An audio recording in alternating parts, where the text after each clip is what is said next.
मुझे केरल में बुलाया गया, आपके मुस्लिम लीग के दोस्तों ने बुलाया, उनका एक सेमिनार था बहुत बड़ा रैली। उसमें मैंने कहा रिजर्वेशन के 5 हिस्से हैं, अव्वल पब्लिक एम्प्लॉयमेंट, मैं अभी प्राइवेट एम्प्लॉयमेंट में नहीं जा रहा हूं, वो बहुत दूर से बनते थे, उस पर आपका हक नहीं कर है, लेकिन सरकार की मुलाजमत पर आपका उतना ही हक है जितना किसी भी दूसरे शहरी का हो सकता है।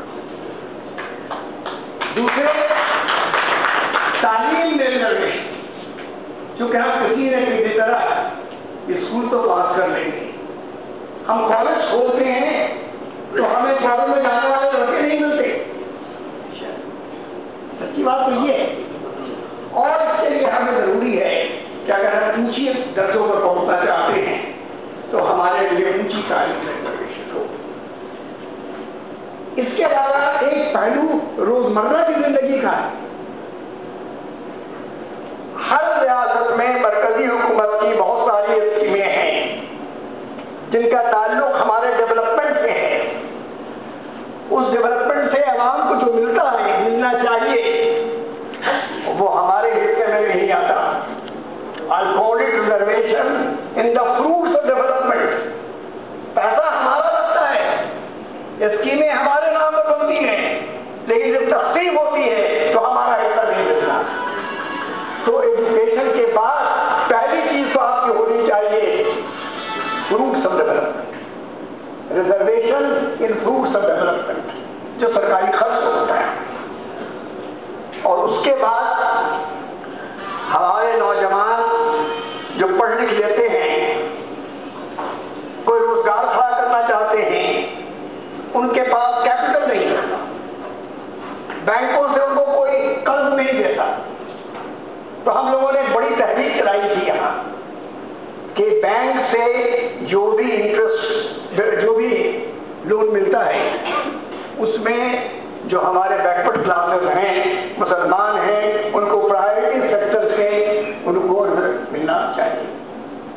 तो there should be a reservation for the backward classes, for the Muslims in the flow of capital resources, चाहे वो पैसा हुकूमत के खजाने से आए, प्राइम मिनिस्टर फंड से आए, चाहे वो बैंकों के खजाने से आए, बैंक का पैसा भी तो हमारा है। तो ये 4 चीजें तो अपनी जगह पर मुस्तहकम है, जो कि हम लोग लगातार रिपीट करते रहे। पर ये हमेशा ख्याल रहा, हमने जब रिजर्वेशन की कॉन्फ्रेंस की 2009 में, उस वक्त ये सवाल उठा। इस वक्त अगर हमने लेजिस्लेचर का सवाल उठाया तो थोड़ा मामला पॉलिटिकली कॉम्प्लिकेटेड हो जाए, उसमें मुख्तलिफ पार्टियों के लोग आने वाले थे। तो हम लोगों ने कहा इस वक्त बेहतर यही है कि आप लेजिस्लेचर्स में रिजर्वेशन के मसले को फिलहाल टाल दीजिए, मगर हमने उसको खत्म नहीं किया। हम लोगों ने पहले 4 हिस्से रखे और 5वां हिस्सा भी आज भी हमारे एजेंडे पर है और हमको दोहराना चाहिए, चाहे हम उसको फॉर्मली अपने रेजोल्यूशन में दाखिल करेंगे ना करें। दोस्तों, एक बात और कहना चाहता हूं कि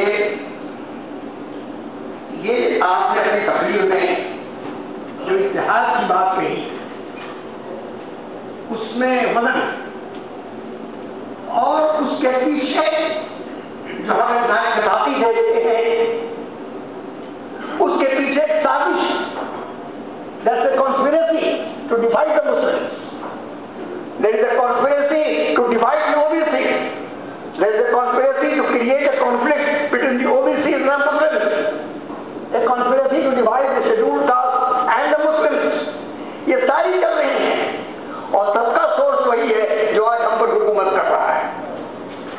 वो ये चाहता है जितना इनको कमजोर करो उतनी उनकी आवाज में वजन कम होगा, उतनी उनकी ताकत कम होगी।